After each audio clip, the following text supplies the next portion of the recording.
Welcome to Asset Blocks, a business owner edition, because wealth creation is different for Australian business owners. Today, we're talking about buying your house and why it might be the worst decisions you make. Whether you're thinking about buying your home, rent investing, or even upgrading, we're going to be talking about what is the better option in our opinion. But before we get started, let's cue the disclaimer. Charley here from Asset Blocks, and I need to let you know that this is a disclaimer. Grant, myself, and the Asset Blocks team are in no way, shape, or form qualified to give you personalized financial or investment advice. We're merely sharing our own experiences and opinions, but you should absolutely seek the help of professionals before acting on anything you hear in this podcast or on our brand. This episode is important because, as we always look at it, we try and relate it back to business, where you're asking yourself, should you buy or rent or even upgrade where you run your business from? In a lot of businesses, they rent their office or even choose where they upgrade it to. So why do a lot of them choose not to purchase it? Is it because it's not a good long-term financial decision? Not good returns? They don't have the cash to buy it? Is the money better spent elsewhere? So why don't we make these considerations when we're looking to buy or upgrade or rent for ourselves? So if you're an Australian business owner and tossing and turning on the idea of investing in assets or buying your own home or even upgrading, or you've never actually thought about this topic in depth, this episode is exactly what you need. And if you like anything that we cover, head over to assetblocks.com.au to get access to calculators and templates and checklists that Charley and I use on our asset growth journey as well. And if you do enjoy the episode, be sure to subscribe or share it with someone else who's in a similar situation. Now, without further ado, let's get into the episode.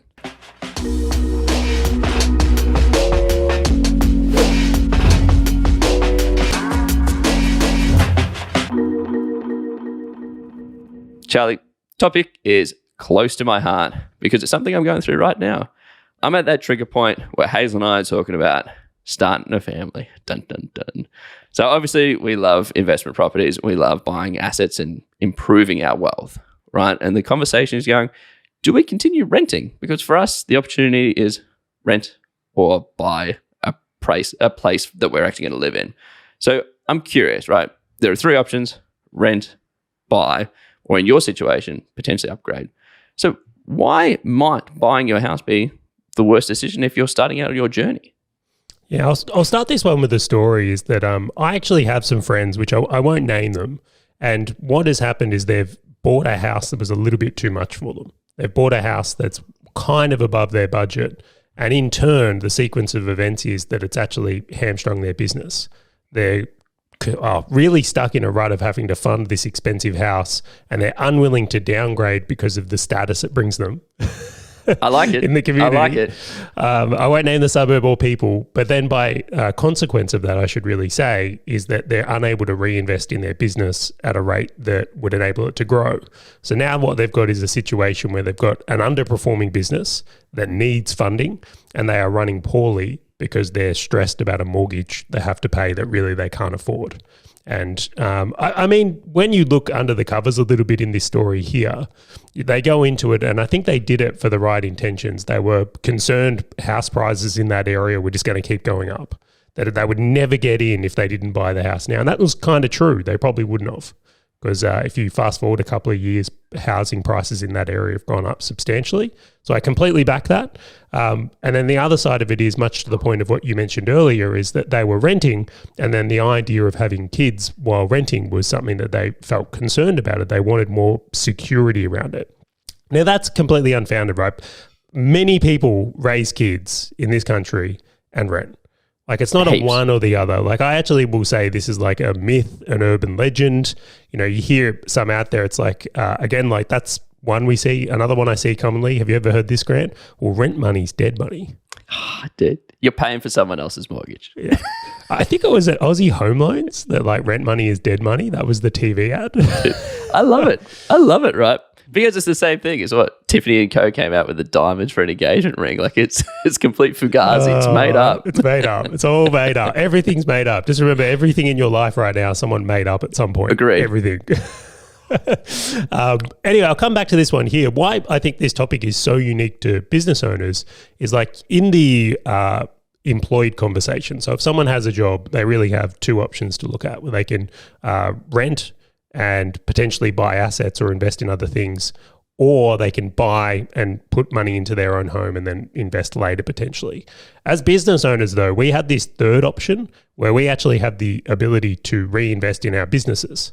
So when we make a decision with our free cash flow, so for example, when we lock it into a mortgage, like the story I spoke about earlier, is that can have unintended consequences for our business. So we've got this whole extra layer of complexity that is just not relevant to people who are employed. And again, I don't want to necessarily paint that as a right or wrong. It's just different. It's not that being employed is a bad thing. It's just as business owners, we have different considerations. And I think that when you layer up some of the things I hope we're going to talk about, or I know I say we're going to talk about in this episode, is these considerations can have you make a very, very different decision once you weigh them up. It really, really can. And in my own case, I'm happy to disclose this early, and I'm sure we'll talk about it more in the episode, is like I have chosen not to upgrade my home a few times because I wanted to invest in my business more or buy another investment asset, which I think was the right decision for me.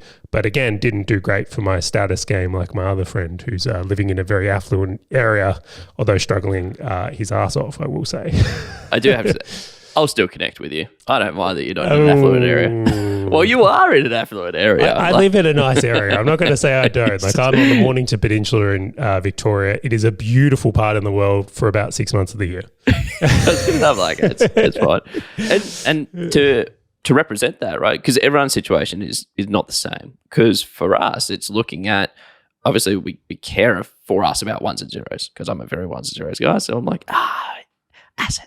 Like rent vesting is like always or typically on paper the greatest avenue. But to your point, right? It's okay. Well, are we going to continually switch when we start a family? Is my wife going to be happy with that? Which I know that she would prefer to have a dedicated spot after she finishes traveling and having that travel bug herself. But what about our family? Like if we're moving constantly, is that going to put unnecessary pressure on us? But then from where we want to live, to your story, it's affluent areas. Like they are quite expensive, which would wrap up for us quite a bit of cash. And we're going, well, what impact was that going to have on not just us acquiring new assets or investment assets, but also the business, right? Because then the business has to be at a level that it must maintain in order to support that additional lifestyle in addition to the assets that we already have as well. And so there's so many considerations out there that come into play. So let's break this down for everyone who's playing at home, right? Because listening to this and go, yeah, you guys are unique, different, but my situation, like how can I walk through those same things that are in my mind and your mind, Charley, that we're thinking through so that when they're doing their own comparison between renting, buying a house or upgrading their business or even upgrading the current house, they can consider it as well. Completely. So let's kick off with location. So I know you're a big location guy. So I'm going to let you take off on position number one, location. Yeah, so there's, again, this is going to be unique to business owners. I won't apply in the same way to people who have an employed role. But let's say you have a business and the best place for you to run your business from is the Sydney CBD. Okay, so let's pretend that's obviously in Australia, probably one of the most expensive property markets in the country by far. So there's a couple of factors. You look at that and go, well, the cost to buy a house there is astronomical compared to renting, right? You can rent a place much cheaper than it would be to buy. So this is one where I look at it and go that it is probably, in many cases, better to rent there because of how much capital you have going into that one home. Now, the counter I want to lay out to that, though, is that by being in that area, if that presents the best opportunities for your business might do 10 times better. And in the scale of things, the income you're able to produce will enable you to invest or even potentially buy in that area at some point in a much better way. And I want to throw a quick story for this. The area I live in now is the Mornington Peninsula. And I'm just going to be honest, for business opportunities, in the scale of Australia, probably not the place to live. I'm going to point it out. There's no significant business deals I've done here. But for a period of time, I did actually rent in Brighton, which is a place that's closer to Melbourne CBD. And do you know what's really interesting? In that time I was there, the opportunities that were available to me, just based on who you would meet at the local cafe or who you would bump into, was completely different. I actually did some substantial deals while I lived there with people that lived in that area. So the reason I tell that story quickly there is that on paper, renting in Brighton at that time, terrible decision. Expensive rent, was a very nice place to live. It was a gorgeous place. It was a very nice place to live. But if you look purely at the ones and zeros there, not good. But if you look at the business value it was able to create, amazing. It was a really, really good thing. So I bring that up briefly there just to talk about location advantage. But one more point, I'll go into that back to more of the location thing and using Sydney again. My belief is that if renting a place in an area is, let's say, 35% cheaper than buying or more, that it's probably going to be worth renting in that location, even if there is astronomical growth available there on the back end of things, because you're just going to end up hamstringing yourself on cash. And I think if you do that, it can have those really big unintended consequences in other things, even if the property goes up. Yeah, and I'll relate that back to a story where Hazel and I went and lived in a place called Rose Bay, which is on the east of Sydney CBD, where what we had to do was adjust kind of a third lever, if you will, which was the size of the dwelling. So we said, well, what is available for us? Because we want to be around, to your point, like we knew people who lived in the area. We wanted to go and have dinners and coffees with them, but also bump into other affluent people based on the location and what we were trying to do and still are trying to do at the time. And so we just started adjusting the lever to say, well, our expectations might be X, but we might need to go and get Y. So instead of getting a 3-bedroom place so that each of us can have our own office and a bedroom, great, we'll bump it down. And we ended up getting, I think it was like a 1-bedroom place that had another spot for an office, etc., just so that we can be around those and in those same areas, which is like another consideration that people can think in is, well, maybe I have this ideal picture of what I want in a house. However, the area that I've got doesn't support that. So obviously you've got the concepts of increasing in size, downscaling in size, but you've also got the opportunities of instead of a house, maybe a townhouse, maybe instead of a townhouse, you've got the concept of an apartment. But the final point that I'm just going to layer across the top of here is getting into those suburbs, whether it's renting or buying, right? So starting off on a lower end could be a potential idea for in Brighton, right? So you might go and get a 2-bedroom apartment in Brighton in order to then go and upgrade to a townhouse and then hopefully upgrade over time to a house, right? As an option for buying, but also for renting. It's like, what is available? So in Rose Bay, I don't know if you didn't know, Charlie, but there is no houses to rent in Rose Bay. You got nothing, right? And so all you've got is, well, what has a bit of a supply? Apartments. So great. If you're not going to buy something, you're kind of pushed into where you can be. But that location I see is critical, especially for us as business owners. But the additional lens that lays over the top, and I think that you'll be sort of thinking through this yourself, is what about family? Where do I want Hazel to be? Hazel, my wife, is heavily into fitness, loves gyms. Like if there is 4 gyms within direct proximity, we're going there, right? Like, because that's what she likes. That's what she enjoys. She wants to be around similar-minded people. She wants to talk fitness with these people. That's what she's got. And for you with a kid, I'm sure it's very similar, right? Well, you've kind of laid in a few points there, and I want to break them down individually because I think they're worth actually like highlighting here. So one, in some areas, the type of dwelling you would want to rent, if you were going to rent, may not exist. You may have to buy in an area. Exactly. And I have seen that numerously in looking at my own property research. It's in some areas, it's buy or don't live here. Like there are no rentals. It's like the ticket to play. Completely. The entry is like, you can't come in here unless this is what you got. So that is your option. If you need to be in that area, you have to be a buyer. The renter thing is not existent for you. So that's a really interesting point. Dwelling type, I think, was another really good one. I will say that a unique advantage as a young couple or people that aren't going to have kids, or even a single, right, if you're not with someone else, is like in general where there is apartment buildings, is there are rentals that can be very cost effective. So if you do want to go that way or live that way, I think that can be highly advantageous.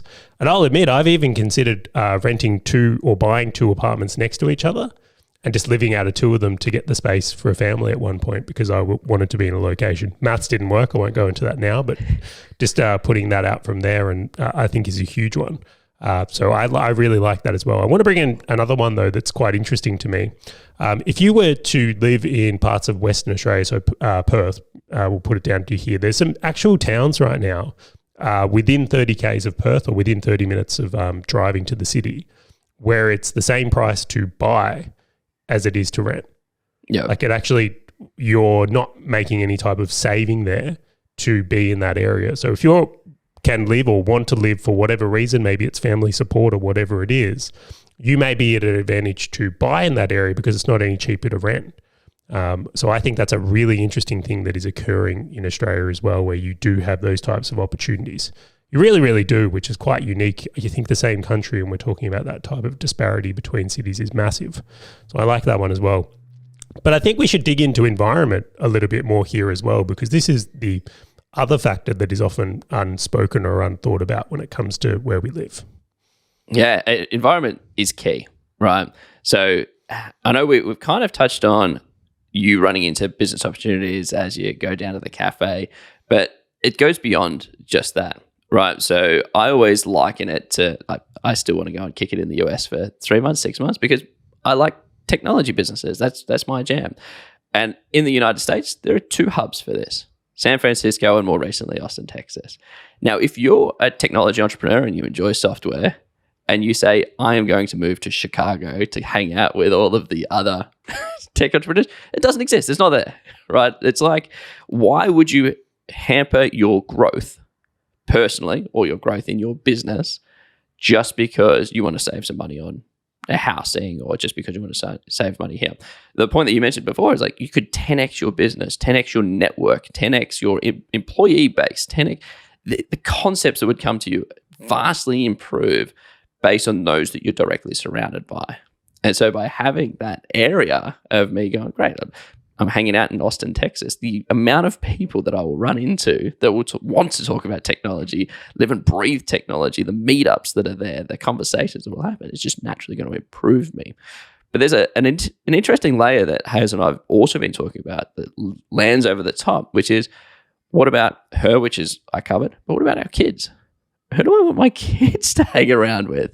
Right? Why would I want to go into an area that is predominantly, I'm fairly white collar, technology. I want my kids to learn how to code, and I want my kids to do a lot of these things. That's right. You're not sounding snobby at all in this episode. No, I'm already, not. right? I'm it's like Rose Bay.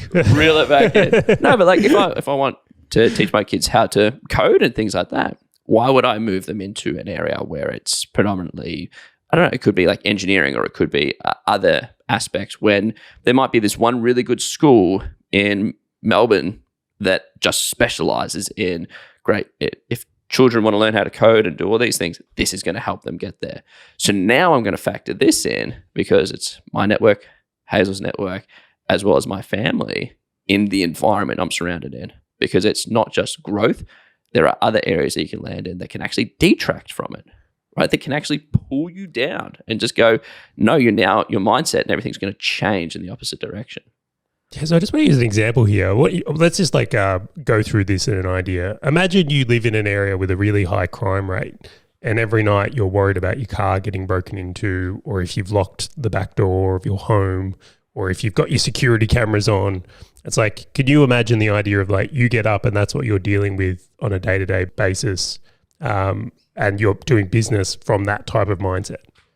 Yeah. And to your point, your kids are as well. So your kids are going to school in this area and there's lots of fights and bullying. And I'm not saying that stuff doesn't happen elsewhere, but I do find it interesting that if you live in an area, maybe because it's a lot cheaper to live there, for example, but that's what you're dealing with on a day-to-day as your environment, what a kneecapping that is.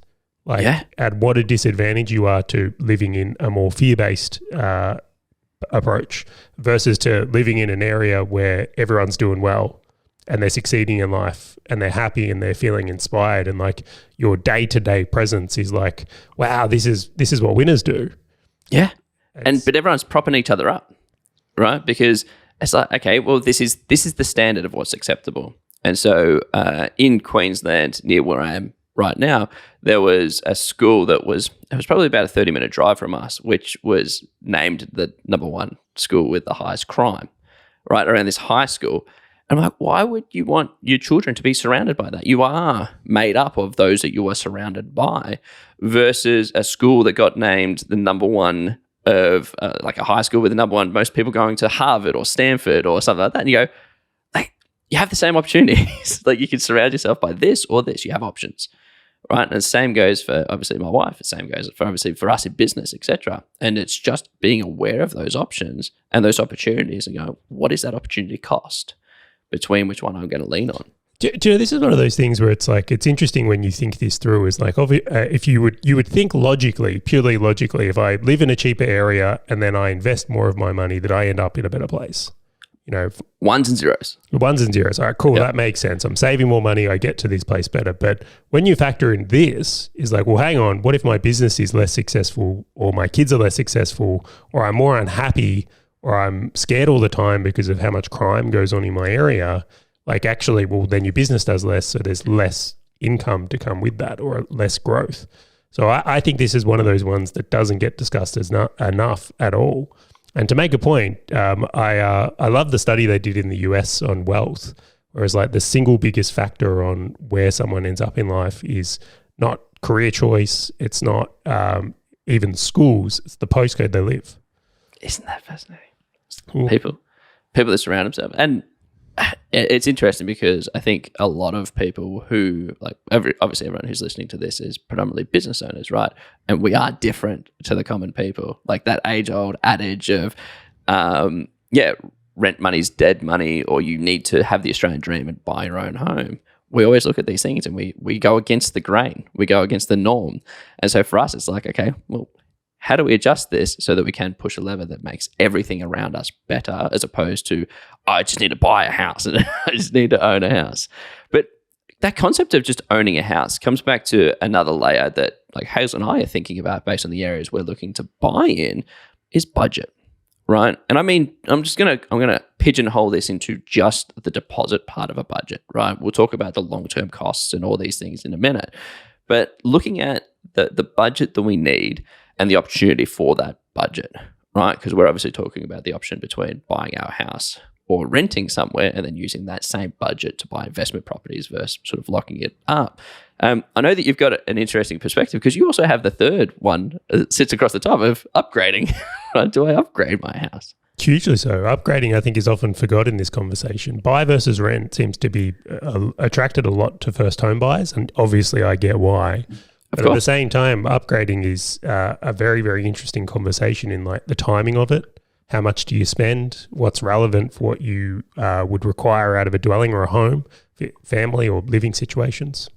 Yeah, and you don't want to put that unnecessary pressure on yourself or the business, going back to the story that you've talked about. So just knowing that just because you have a large sum in a bank account, there is opportunity cost, because when you put it in here, it removes the ability for you to do the other things with that same amount of money, right? And going back to what we've been talking about, it's not all ones and zeros, right? Because you can go and live in the middle of regional Australia and go and pump a boatload of money into investment properties.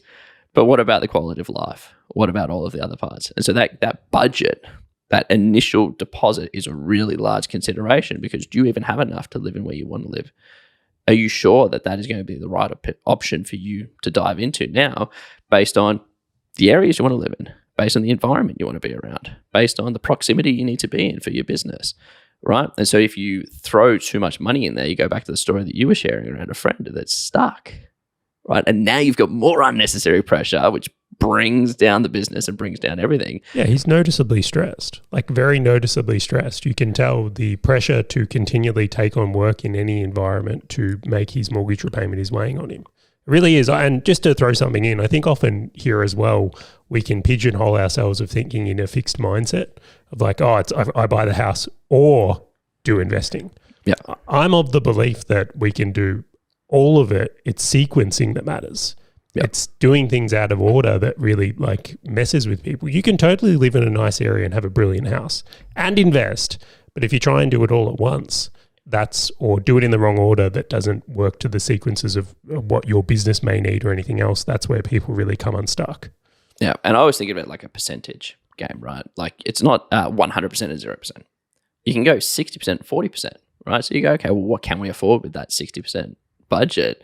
And then we've got the remaining 40% for either stress relief because we've just got a bit of money sitting there just as a rainy day fund, or even looking for other investments as well. So I'm gonna skip tact on this and go security factor. Right. So one thing that Hazel and I do not have, and I don't mean security in the sense of crime rates and all those kind of things, right? Like Hazel and I, we are in a place right now in the Sunshine Coast, in a gorgeous place called Peregian, which is on Peregian Beach. But we're only here for a couple of months, right? Like we have got to pack up and move around consistently to be in the places that we want to be, see the things that we want to see, and do all of those things, right? Where the security factor for us, if we had a family, the stress would be astronomical, right? Like it's very rare that we'd be able to go into a place and to say, hey, we want to rent this for 10 years, please. Could you just give me a 10-year lease? Because I want the security of owning a house, but not owning a house, if that makes sense. See, but to counter that, I've had this house for 10 years. Exactly. So, and that's fine. I can have it for another 10 if I want. Yeah, and I don't get to play that game, right? Because I'm renting. But in addition to that, you know the game that I do get to play, Charlie? I get to play rent fluctuation game. Right? Should we go there? Should we go there? That's right. All right. This is a conversation Grant and I have had off the call a little bit, but it's a really interesting thing. So I'll shape it up to bring people up to speed. One of the things that is commonly suggested is that renting is cheaper than buying a home in many locations in Australia. And that is true. That is very, very true. But when we compare markers 10 years later, that isn't true at all. So the scenario I'll paint right now is that 10 years ago, if Grant was to have rented and I were to have bought, my payments on my mortgage would have been higher than, and the costs associated with running that house, I might say, like rates, stamp duty, like there's a whole bunch of extra things that you have to look at when you own a home, where Grant would come out ahead. But 10 years later, my mortgage payment, even though I completely acknowledge I have paid off my house, so I don't have a mortgage payment, so we'll call it artificial mortgage payment, would actually be far cheaper because it stayed the same. Exactly. It's actually stayed the same that entire time, where rents have gone up over that time. So I think renting has been given the unfair, like short-term win, but buying for cost to cost, only in this example here, might be a bit of a long-term win. Yeah, and that goes to an episode that we mentioned previously around inflation. Inflation can work with you or inflation can work against you. And so I just get to keep playing this, keep paying more, baby. Just keep paying more.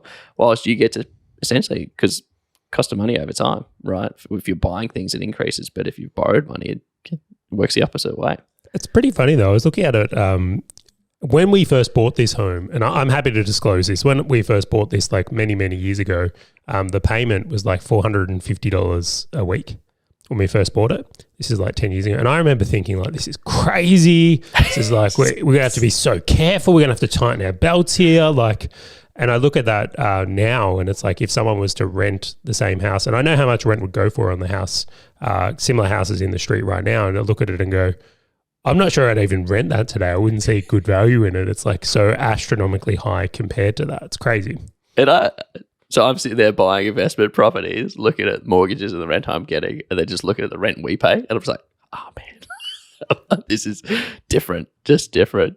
But that's why I feel like this conversation is important to have, because people don't often take these things into consideration. So if someone elects to rent vest today, going logically that makes sense for them, they do have to take into consideration that rents go up. They really do. And you don't have those security factors. Like, so again, the idea of renting somewhere for 10 years probably has happened somewhere, but I do think is uncommon. I think moving around is more common amongst renters. I will say though, that can be your advantage. If you're in a business where moving cities, like maybe you want to set up an office in each state and you want to live in that state for a duration of time to get your company set up or your infrastructure set up, like that might be a huge advantage to you, but would be a massive disadvantage if you were buying a home. So again, playing to the wins here. Yeah, definitely. And talking about playing to the wins, it actually is a great segue to my next point, which is the emotion and life events, right? So you and I have talked about this, like, Grant, would you be having this conversation if you were not talking about starting a family? And the answer is probably no, right? Life events, but also business events also play a big hand in this, right? So for example, if you have gone and acquired another business in another state. You need to go and get that set up. Okay. Now you've got a different consideration. If you have just started a family or you were thinking about starting a family, now you got a different consideration, right? Where right now I'm renting. So because we're a married couple with no kids, like we can move around. But on the flip side, so you've obviously got the triggers, like the life events and business events, but you've also got the consistent emotions as well that go with the options that we've got here.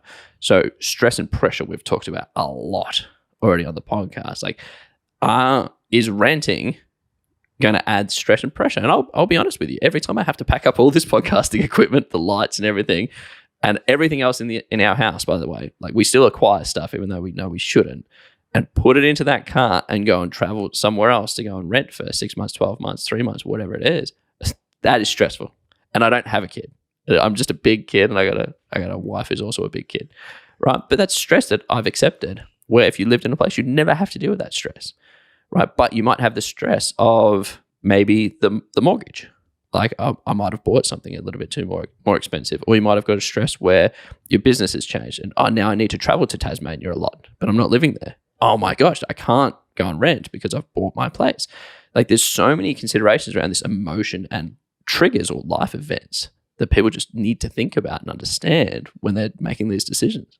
Yeah, I want to throw one of the, because we're in very different situations. I find it fascinating hearing how you're feeling about those things, because I don't have that in my life. It's a very, very different set of feelings because I'm in a place where I've got a house and own it, right? I've paid it off. So here's something that I find really interesting is the counter to that is because I'm in that situation of having a paid off house, it's actually made me feel so secure that I'm willing to take more risk in business.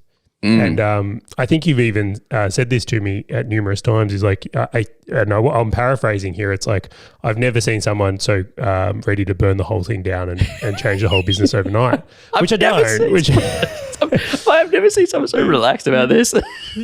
Cool, new business stuff. But it's like, I actually would say that has been something that is, because I don't have any of the pressure or stress associated with paying for a mortgage, my feelings towards business changed, and I didn't expect that. So I think as business owners, and I hope this does get out as something that isn't commonly spoken about, is if you elect to go the route of buying a home and paying it off, like there are some unintended consequences that come from it in a good way. Like it's a really, really good way.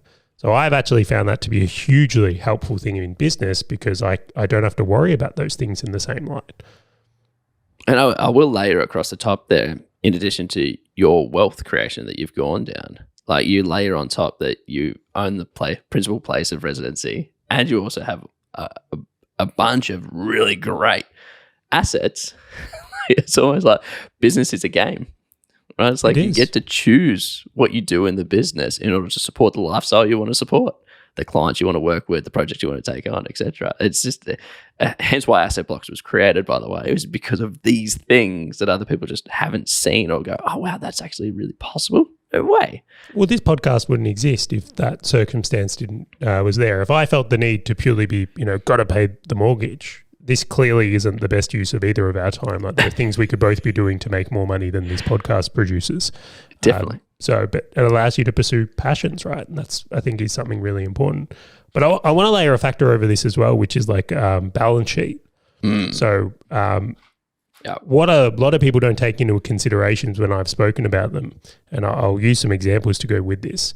So in my situation where I did elect to buy my own home, many years later, that home has gone up in value. I know that is not true for every home, but in this case here, the home has. Is that has actually given me equity to then use on other investments if I choose. So round numbers, I bought a house for $100,000. That house has gone up to $200,000. By the way, these are not the numbers. I'm using this as the example.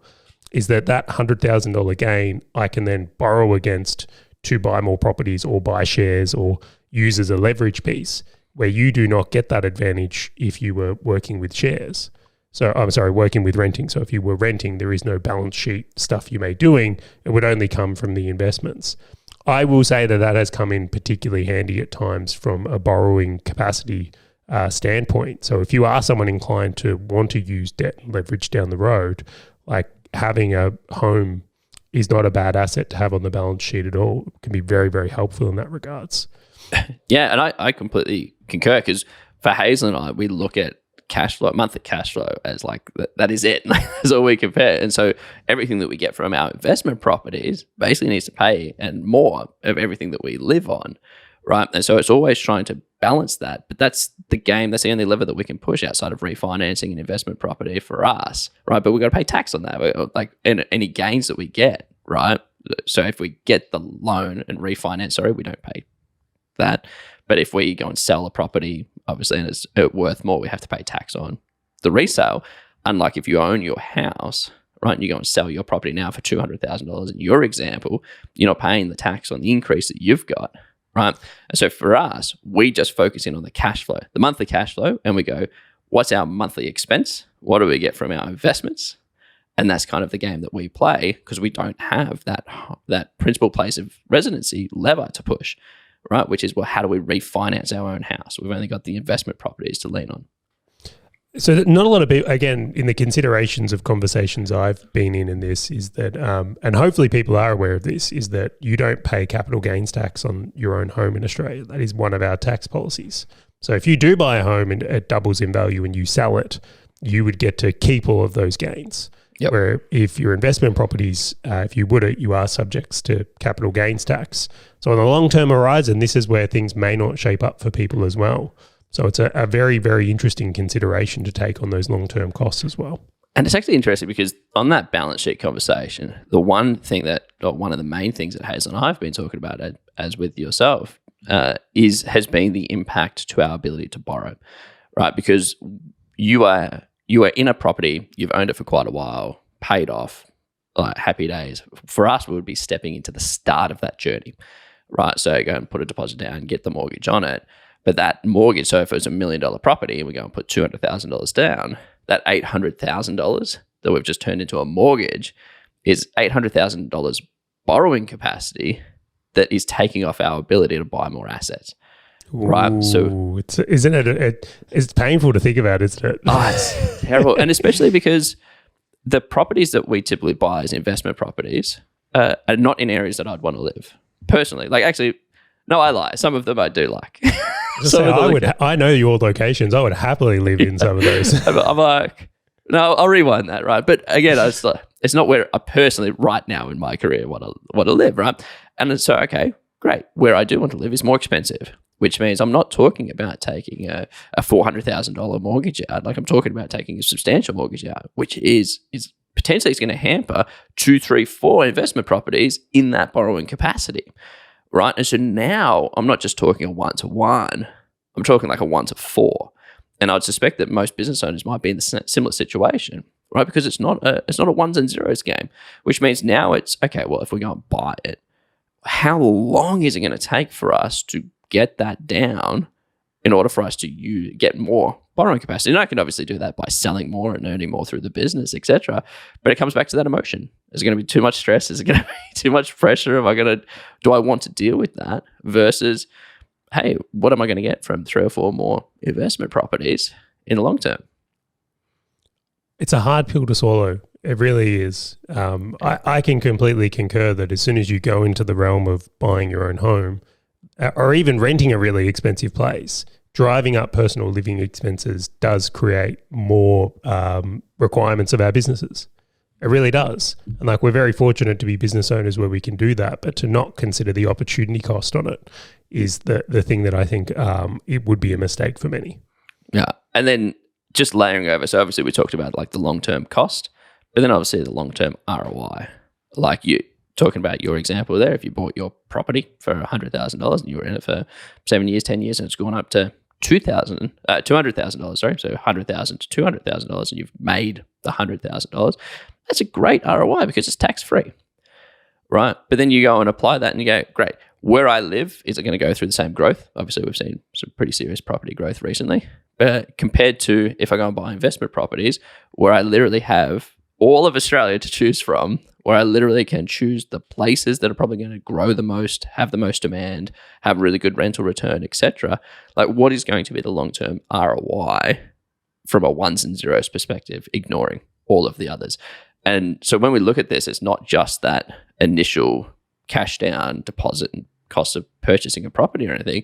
It's now talking about the longer term. So if I was to use your example of buying a place to live compared to buying 2 or 3 investment properties, where am I going to be in 10 years, 20 years? Right? What is the cost going to look like for me? And does that align to what I'm looking for? As opposed to just going, oh, great, I got $250,000 in a bank account. What do I want to do with it? Right? Do you know what keeps coming up for me in this conversation though? Like every time we go into these points of like, pros and cons and looking at the differences, good business solves most of these problems. It definitely does. Because why? It's great. But the other thing that always comes back to it is that good business investing in wealth creation assets, like what we've been doing, it's almost like Hazel might talk more about let's go and acquire more assets so that we can increase our spending in our personal life. Right? Because we treat the business as the funnel into creating and buying assets so that we can live off the income from the assets, as opposed to how do we sell more so we can buy a new car? How do we sell more in the business so that we can get a better house? How do we sell more? It's like, no, like how can we de-risk the business, get assets to go and live the life that we want to live, which is why we get to rent better places, which is why we're going to do better things, because assets grow and the cash flow is improving, which means great.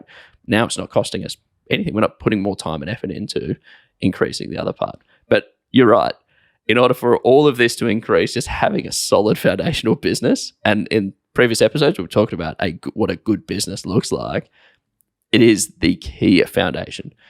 And there is one point that I just want to lay across the top of this, because we obviously are business owners, and most of us are very well driven. We care a lot about the ones and zeros, but we also are considerate around our emotions and things like that.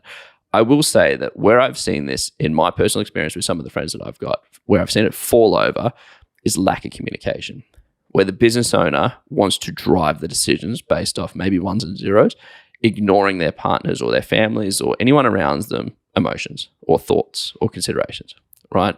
The best thing that Hazel and I are doing is talking about it.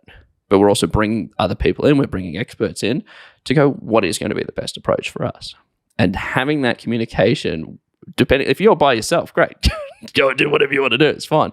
But if you do have a spouse, or you do have a family, or you do have other people to consider, maybe you've got elderly parents, or maybe your business partners in a particular location and things, this is a conversation that you should be having with them, because you don't want to just burn bridges because you're just looking for good ones and zeros.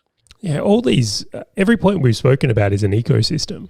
Yeah. Right? That one affects the other, and the other affects the other, and the one over here affects this one here. Right? They all come together. So I do love that point, and I hadn't even thought of that, but massively. I'll say Bianca and I do the same. We communicate on a lot of these things, because if you're not on the same page with your partner and you're ones and zeros driven while someone else is family driven or location driven, then that's going to cause conflict, and I think even potentially heartache down the road. So good communication here is a huge one. So before we finish up, Charlie, let's rewind the clock 10 years.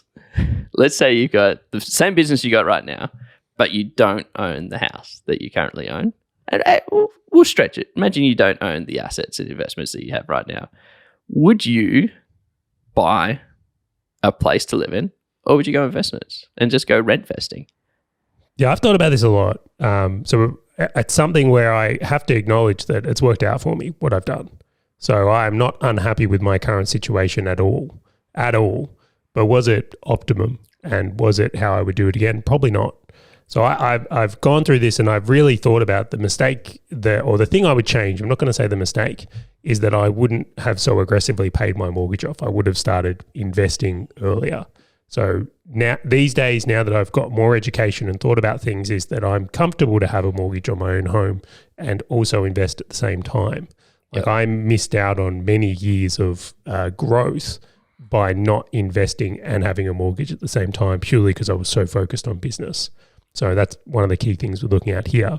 But I've also thought about something here that I wanted to introduce in the episode, because I kind of knew this question was coming, Grant.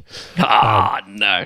So the thing I wish I looked to is that I really don't want my cost of living to be more than 35% of my income, or household income, I should say. If your partner does work or doesn't work, you can incorporate that. I think once you cross 35%, that you just severely limit yourself too much. Now, that's an opinion. I'm not going to say that applies to, all things there. But if your cost of living is, let's say, 50%, and then by the time you incorporate living costs like food or travel or entertainment, and there's just so little left over to do anything with, or reinvest in your business, invest in assets, whatever's appropriate for you, I think that's a danger zone. I think going 35% or less, ideally 30, allows you to free up enough cash flow to be able to make important moves that can accelerate you in a big way, like a really big way. And I'll again use some examples. There's been times where we've hired people. It was expensive. It's been times when we've paid to get specific contractors or mentors in or use services. And it's like, if I don't have the cash flow to do those things because it's tied up in a house that's over what I can afford, the limiting factors are huge. If I don't have the resources to invest when market opportunities present or investment opportunities present, it's just such a hamstring to being successful. So I really want to drive that point home of like, that is the thing that I'm most concerned about, is people go too heavy on a house and then it ends up being the thing that holds them back for a long time. Yeah, and because they get the pressure. They go, I need to sell something in order to make sure that I can pay off X, Y, and Z. Or that I need to make sure I can sustain this new level of lifestyle that I've had. Has your view changed since you've been going on the journey? Has it, like, again, you got to remember for myself, was like, I was just like, buy a house, pay it off. Exactly like that, by the way, that stressed. Yeah. But for you, as you're going through it, how's your view shaped? On the couch last night, sitting there, we had quite a few people start like sharing asset blocks in quite a few Facebook groups, and so my phone was pinging. I was like scrolling down. I've just turned to Hazel. I'm like, damn it, I want to buy another investment property. And I'm just like, damn these people. So it's completely changed. For me, it's just a massive driver where I'm just like, well, how can I continue to grow my assets in order for me to increase my living, right? Because I always see that I don't want to live on anything that doesn't come out of my assets, right? That is like step one for me. But to your point, step number two is I don't just consider that the only income I have. I look at the business income as well as Hazel's income and factor all of that in, right? So if I've got the assets earning X amount and my cost of living is below or on par with X amount, everything I get from the business is just cream. And so if that is, imagine 100%, and the assets are bringing me in that 30% that I'm spending, that is such a good mix for me.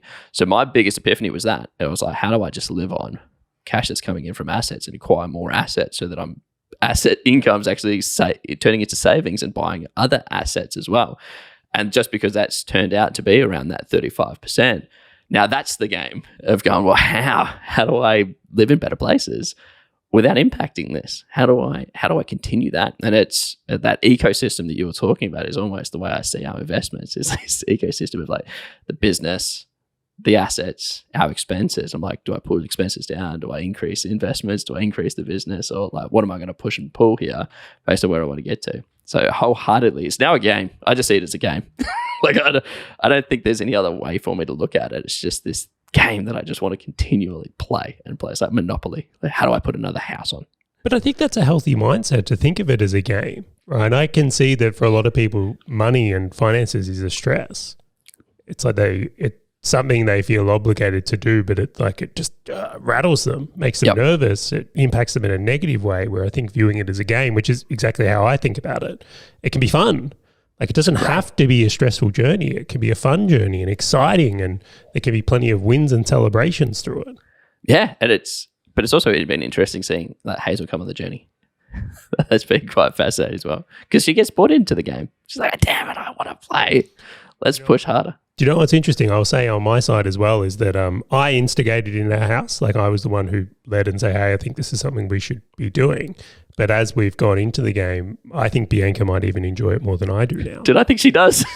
She's Just sit there punching you. Come on, another one. No. But and that's why the communication comes to key. But we've spoken about a lot of different points here, and I think the greatest summaries that I've taken out is like that ecosystem. And I think if you were to look at the considerations of buy, rent vesting, or even upgrading, thinking about the ecosystem of finances, family, or the support network, what you're trying to achieve, but also the business primarily, I think if you consider everything in that ecosystem, and they're not all equally weighted, right? Some might be 20% higher than others, depending on your situation. Completely.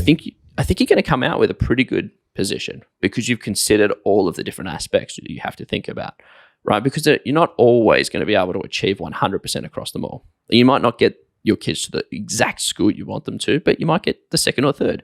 You might not get the exact suburb where like everyone's going for coffee and your business might grow from, but you might be around the corner and just drive there, right? Like you might not get 100% on them all, but at least you're considering the entire ecosystem together.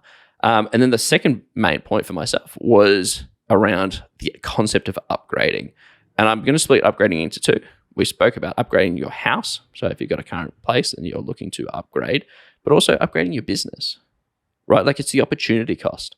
It's not just a buy your house or rent and buy investment properties or upgrade. It's, well, you can actually use that money elsewhere, right? You can put it back into your business and grow your business. And I thought that was a really good lens to go, as business owners, we do play this game completely different to other people. Was there anything else that you really took away from it that you're just like, damn, like that is just a key point that I just want to hammer home? Yeah, I just want to bring one into light here is that, the Brighton story at the start of when I was renting is like overpriced rent, way not purely a logical decision, but when you take into account the business deals done there, great decision. Great. So it can be so multi-layered to how you win and your circumstance will be so unique. So hopefully this podcast brings up some different ideas and lenses for people to view it with that they can discuss with their partners or themselves if they're a single, where they can make a good decision and really think through what their next move is, whether they're going to rent, buy or upgrade. Definitely. And now if you liked anything that you heard, just know that Charley and I put up calculators, templates, and checklists that have helped us on our wealth creation journey. And if you want access to them, just head over to assetblocks.com.au, click on free resources, and just download whatever is relevant to yourself. And if you did enjoy the episode, be sure to subscribe or even share it with someone else who might be asking themselves the same questions as we've walked through today. And I just want to say thank you again for joining us, and we look forward to catching you next time in the next episode of Asset Blocks Business Owner Edition.